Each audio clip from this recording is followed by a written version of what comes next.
한 젊은이가 이제 교회에 나오게 됐는데, 이 젊은이는 이를테면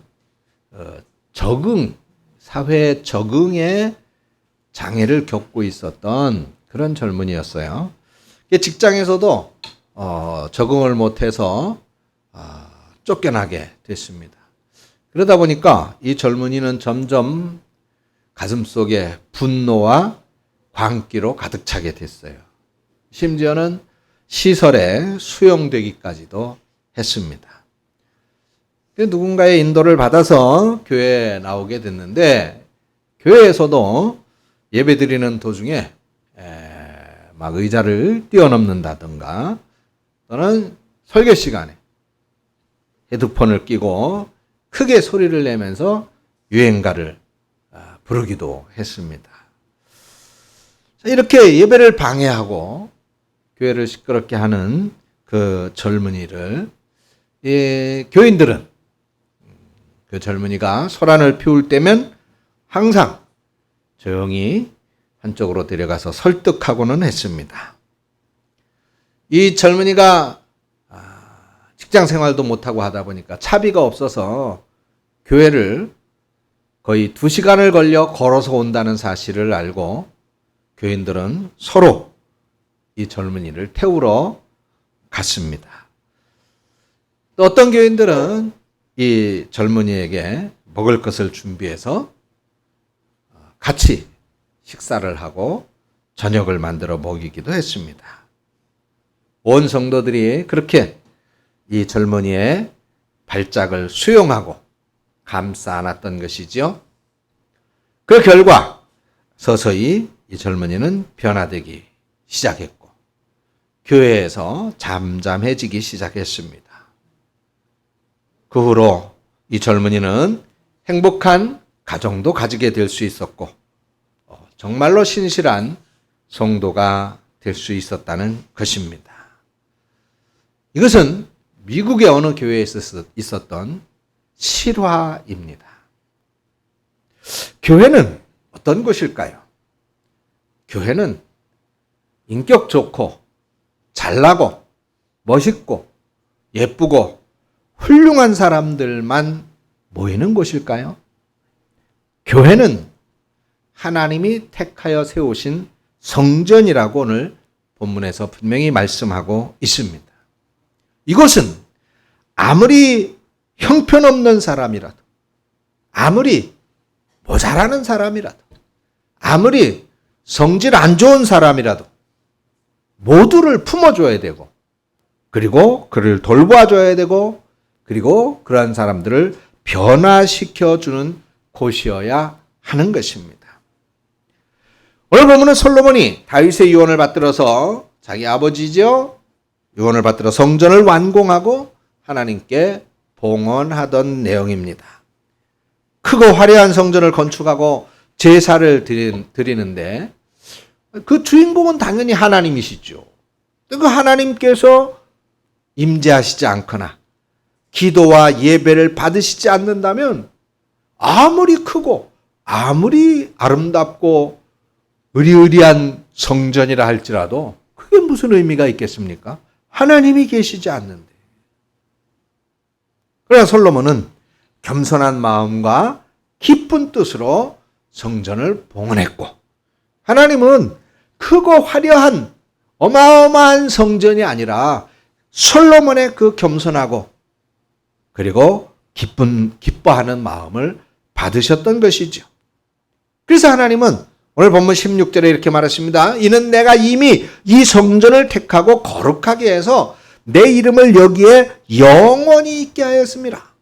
내 눈과 내 마음이 항상 여기에 있으리라. 여기 택하고라고 하는 단어는 하나님의 섭리와 계획에 의한 선택이라고 하는 의미를 품고 있습니다. 하나님께서는 당신의 눈과 마음을 어디에? 교회에 두었다고 말씀하시면서 교회 중심의 생활을 강조하고 계신 것입니다. 우리 교회는 하나님께서 이 지역의 복음화를 위해서 솔로몬의 성전을 하나님이 택하신 것처럼 우리 교회도 이미 택하여 주신 줄로 믿습니다. 그러면 하나님, 이 지역에 많은 교회들이 있는데 그 중에 우리 교회도 이렇게 택하여 세우신 이유가 무엇일까요? 도대체 하나님은 우리 오산대강교회가 어떤 교회로 세워지기를 원하시고 바라시는 것일까요? 오늘 본문 속에서 하나님은 우리에게 이것을 가르쳐주고 있습니다. 먼저 하나님은 교회는 예배하는 곳으로 만들어야 한다는 걸 말씀합니다. 예배하는 곳이다. 예배하는 것은 어떤 것을 말할까요? 여러분, 남유럽의 아주 작은 마을에 이제 저녁이 이렇게 짙어지면서 집집마다 불이 켜지기 시작합니다. 그런데 마을을 굽어보고 있는 언덕 위에 작은 집 하나는 불이 켜지지 않는 거예요. 그것은 교회였습니다. 그런데 사람들은 그 교회를 가리켜서 이구동성 누구나가 다 그곳은 많은 등불이 있는 집입니다라고 말한다는 겁니다. 그 이유가 무엇일까? 그 유래는 이렇습니다. 오래전 수백 년 전에 이 마을에 공작이 하나 사셨는데 이제 나이가 많아지면서 자기가 후세에 남길 그런 교회를 하나 좀 세우고 죽어야 되겠다 생각을 했답니다. 그래서 그 교회에서 이 마을의 사람들이 예배도 하고 하나님으로부터 또 위로받기를 원했다는 것이죠. 그래서 사비를 들여서 교회를 건축을 하고 완공을 이제 하게 되어졌는데, 그래서 이제 이 공작이 가족들에게 이제 내가 세운 교회가 완공이 되어졌다고 보여주게 됩니다. 건물의 아름다운 선, 그리고 성스러운 내부의 장식, 조각품, 스테인글라스 어느 것 하나 정말 아름답지 않은 것이 없었습니다. 그런데 교회 안에 등불이 없는 거예요. 이 수백 년 전에는 등불이 없었으니, 전기가 없었으니까요. 등불이 없는 겁니다. 자녀가 물었어요. 아니, 아버지, 교회 등불이 없네요. 등불을 어디다 걸어야 되죠? 그러니까 공작이 대답합니다. 아, 그래. 등불이 없지. 근데 그거는 아버지의 계획이란다. 이제부터 사람들이 이곳에 예배를 드리러 올 텐데, 예배를 드리러 올 때 사람들은 누구나 다 자기의 등불을 가지고 올 것이야. 그래서 이 아버지는 마을 사람들에게 하나하나 다 등불을 나누어 주었단다. 아마 정한 시간에 하나님의 자녀들이 올라와서 예배 드리지 않으면 어느 한 자리는 어둡게 되어질 것이고 그 어두운 자리는 쓸쓸해 보일 거야. 하나님은 그 모든 마을 사람들의 등불로 이 성전이, 이 교회가 환하게 밝혀지기를 기뻐하실 거란다라고 말했습니다. 그 후로 이 오래된 교회에서 종소리가 울려 퍼지면 마을 사람들은 각각 자기의 등불을 가지고 교회를 향하였다고 합니다. 그리고 이 교회는 예배하는 사람들로 채워지면서 점점 밝혀지게 되어졌다는 것이죠. 마을 사람들은 누구라도 자기 자리가 어둡고 쓸쓸한 구석이 되는 것을 원하지 않았다는 것입니다. 전기가 들어오는 현대에도 그 교회에는 전기를 넣지 않는다고 합니다. 오늘도 그렇습니다. 여러분들 보면 늘 여러분들이 앉는 자리가 있어요. 그 자리에는 이미 여러분들이 정하여 놓은 여러분들의 자리입니다. 여러분들이 예배하기 위하여 오실 때마다 여러분들은 이미 마음에 복음의 등불을 들고 오는 것이지요. 그래서 여러분들의 자리가 환하게 빛이 나고 비추어지며 하나님께 예배하게 되는 것입니다. 이렇게 교회는 바로 여러분들의 등불로, 여러분들로 하나님께 예배하는 곳입니다. 오늘 본문 12절에 말씀하고 있어요. 밤에 여호와께서 솔로몬에게 나타나서 그에게 이르시되 내게 이미 내 기도를 듣고 이곳을 택하여 내게 제사하는 성전을 삼았으니 그랬습니다. 여기 제사한다, 제사하는이라고 하는 것은 하나님께서 당신을 위해 예배드릴 곳으로 이곳을 정했다, 택했다라고 하는 것입니다. 부흥이 없는 교회는, 그런 교회의 예배는 형식뿐이고 생명력이 없습니다.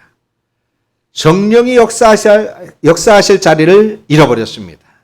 그래서 교회에는 예배가 아닌 의식만 있고 정작 계셔야 되는 예수님은 계시지 않고 그냥 시끄러운 시장바닥과 같은 것이 되어지고 마는 것이죠. 시기하고 싸우는 사람들만 모여 있을 뿐입니다. 이런 교회는 본질을 상실한 껍데기만 있는 교회고 사회를 변화시키지 못하는 무기력한 교회일 뿐인 것입니다. 타락한 신앙일수록 예배가 형식이 됩니다. 예배의 핵심은 하나님을 만나는 것입니다. 그래야 인생이 달라집니다. 하나님을 만나야 삶의 환희가 넘칩니다. 부디 하나님이 택하신 우리 교회에서 예배가 회복되어지는 여러분들 되어지시기를 축원합니다. 두 번째로는 기도하는 곳이 바로 교회입니다. 김준옥 목사님의 아침 묵상이라고 하는 것 책에 나오는 내용인데 기도의 오솔길이라고 하는 글입니다. 아프리카의 어느 부족 전체가 이제 하나님을 믿는 마을이 되어졌습니다. 그래 마을 사람들은 숲속에다가 교회를 하나 세웠다 그래요. 그래서 사람들이 교회에 기도하러 열심히 다니게 되다 보니까 그 교회로 가는 오솔길이 저절로 생겨나게 됐어요. 사람들이 밟고 지나다니니까 길이 생긴 것이죠.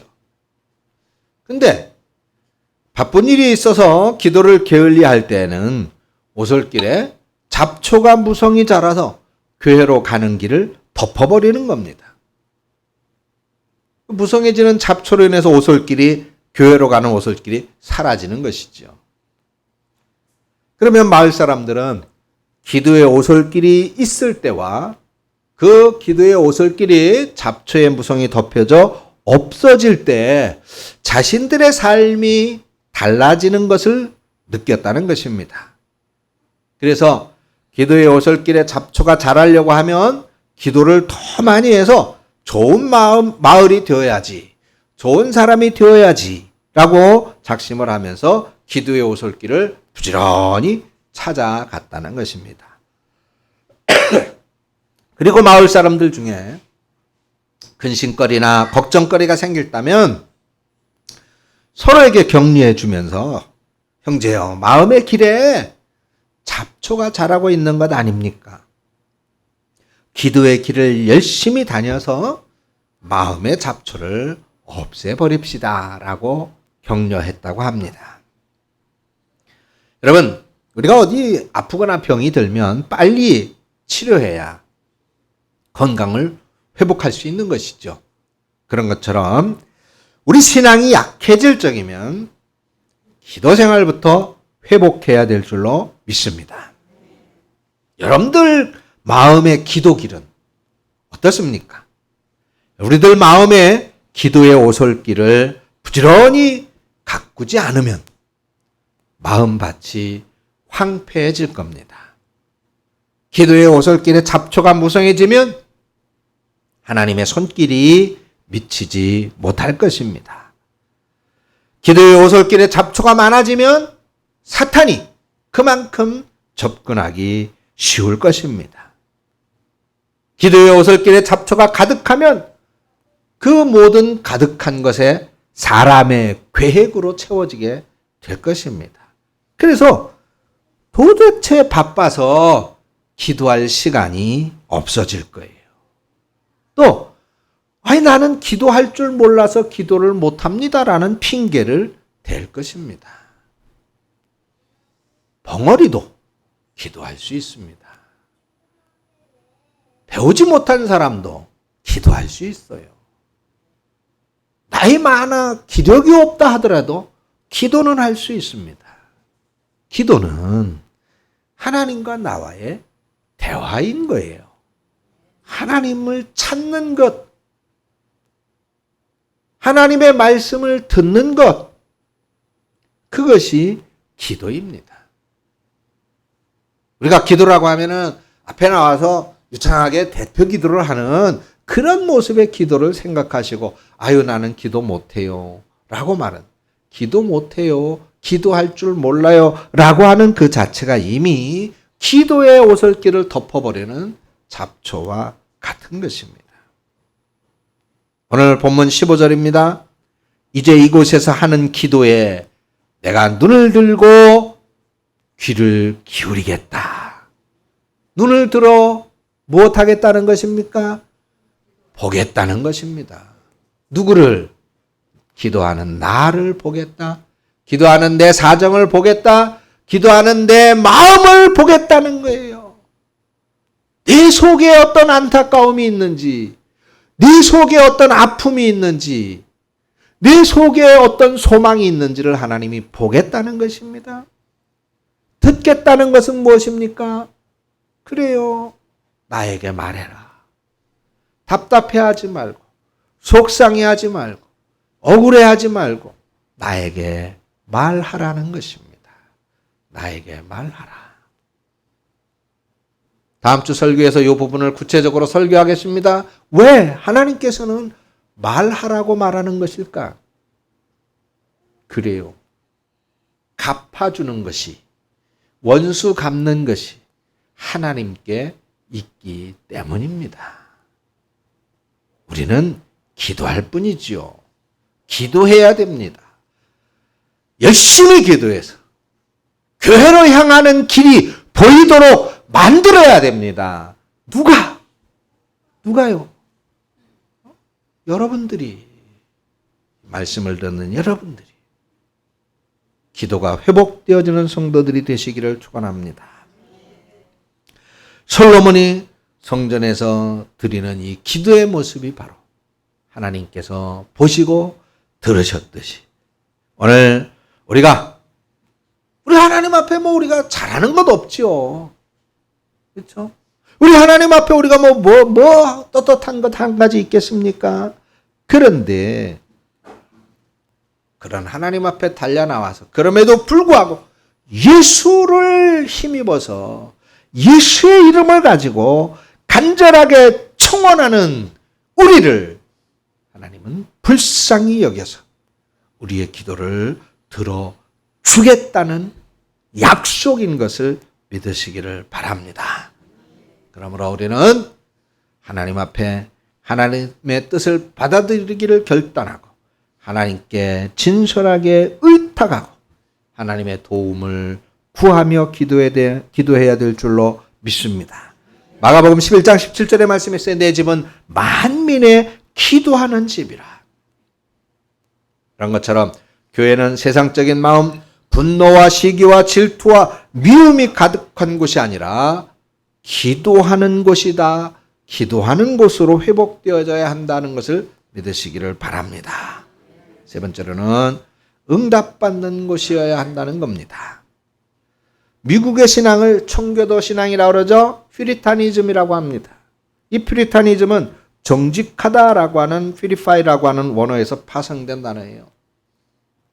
당시 카톨릭의 신앙, 카톨릭의 어떤 그 의식, 제도, 그리고 카톨릭의 잘못되어진 성경 해석에서 벗어나서 제대로 된 신앙, 순수한 신앙을 갖자라고 하는 의미에서 이 프리타니즘이 시작이 되어졌습니다. 그래서 이 사람들은 이 순수한 신앙을 지키기 위해서 영국에서 콜럼버스가 발견한 이 아메리카 대륙으로 이주해 왔지요. 그 신대륙에 도착해서 농사를 짓고 첫 수확한 농산물로 추수감사절을 지켰습니다. 이들이 가장 먼저 한 일은 교회를 세우는 일이었습니다. 그런 다음에 이제 자기들이 살 집을 지었던 것이죠. 교회를 먼저 세우는 나라, 교회를 우선으로 생각하는 사람, 하나님은 바로 그런 미국이라고 하는 나라를, 그런 미국이라고 하는 민족을 오늘날 세계 최강국으로 번창케 하셨던 것입니다. 복의 근원이 되게 하셨던 것이죠. 바로 응답으로 채워주신 것입니다. 여러분, 교회는 하나님의 약속이 이루어지는 응답의 장소인 것을 믿으시기 바랍니다. 오늘 본문 18절입니다. 내가 내 나라 왕위를 견고하게 하되 전에 내가 내 아버지 다윗과 언약하기를 이스라엘을 다스릴 자가 내게서 끊어지지 아니하리라 한 그대로 되리라, 그대로 하리라 라고 말씀했습니다. 끊어지지 아니하리라. 하나님의 약속이 계속 이어진다, 이루어진다, 그런 의미입니다. 교회를 통해서 선포되는 말씀 중에 그 말씀에 순종하느냐 하지 않느냐에 따라서 응답이 유지되어지는 것입니다. 그리고 하나님은 교회에 자기 이름을 두시려고 눈과 마음이 있으리라고 약속했습니다. 이것이 바로 교회에 하나님의 응답이 있는 이유입니다. 교회는 하나님의 눈과 마음이 있는 곳이기 때문에 축복이 있습니다. 하나님의 말씀을 듣고 어떤 자리에 있든지 순종하기만 하면 분명히 응답을 경험하게 될 줄로 믿습니다. 교회는 당연히 또 마땅히 하나님의 응답을 경험하는 곳이어야 합니다. 사랑하는 성도 여러분, 하나님께서는 늘 우리에게 응답하고 계십니다. 그런데 그 하나님의 응답에 우리가 전혀 무관심하면 또 믿지 않으면 그 응답을 들을 수가 없어요. 여러분, 집의 주변이나 또는 어떤 산책을 하거나 그럴 때 새 소리가 유난히 많이 들립니다. 그런데 그 새 소리에 무관심하게 되면 새 소리를 들을 수가 없어요. 어느 날 새 소리가 들리네. 어느 날 듣게 되어지는 그 새 소리를 경험하게 되지요. 그거는 비로소 관심을 갖게 될 때에 들려지게 되는 것입니다. 그런 것처럼 하나님의 응답은 우리에게 늘 언제나 있는데 우리의 마음이 다른 곳에 가 있으면, 우리의 생각이 다른 생각을 하고 있고 세상의 것으로 많아지면 하나님의 응답을 들을 수가 없는 것입니다. 우리는 하나님의 응답을 듣는 곳, 하나님의 은혜와 복이 있는 곳으로 이 교회를 만들어야 될 줄로 믿습니다. 오늘날 교회는 점점 비대해집니다. 거대한 고목나무처럼 커졌습니다. 대형 교회들은 예산도 많고 프로그램도 화려해졌습니다. 그러나 정작 하나님의 임재가 없다면 교회가 아닙니다. 오늘날 교회 안에 사람들이 많아졌습니다. 그러나 하나님의 사랑이 없다면 교회가 아닌 것입니다. 그저 사람들에게 보여주기 위한 모습만 있을 뿐이지요. 형식적인 예배와 기도, 가식적인 찬양과 그리고 할 수 없어서 하는 봉사와 섬김만 가득합니다. 교회는 건물을 의미하는 것이 아니에요. 하나님이 택하시고 하나님의 임재가 있는 것이 바로 교회인 것입니다. 교회는 이제 변해야 됩니다. 내가 원하는 방향이 아니라 하나님이 원하시는 방향으로 변화돼야 돼요. 내가 택한 교회가 아니라 하나님이 택하신 교회이기 때문입니다. 부디 우리 성도 여러분들 예배가 회복되어서 하나님을 만나는 교회로 이 교회를 세워가시기를 바랍니다. 기도가 회복돼서 하나님의 능력 얻는 교회로 세워가시기를 바랍니다. 그리고 순종이 회복되어져서 하나님의 응답을 체험하는 하나님이 택하신 오산 대강교회를 만들어가라. 우리 성도 여러분들이 다 되시기를 주님의 이름으로 축원합니다. 기도하겠습니다. 하나님 아버지 은혜를 감사합니다. 오늘 교회로 내 자리에 등불을 켜게 하시고 지키게 하시는 은혜를 감사합니다. 또한 우리의 예배를 받으시는 줄로 믿고 감사합니다. 우리가 하나님께로 늘 우리의 눈을 향하게 하시고 하나님을 만나는 교회로 세워갈 수 있는 우리 성도님들이 되게 하여 주시옵시며, 그래서 이 교회를 통하여 응답을 체험하고 하나님의 복을 받는 성도들이 다 되어지도록 인도하여 주시옵소서. 예수님의 이름으로 기도합니다. 아멘.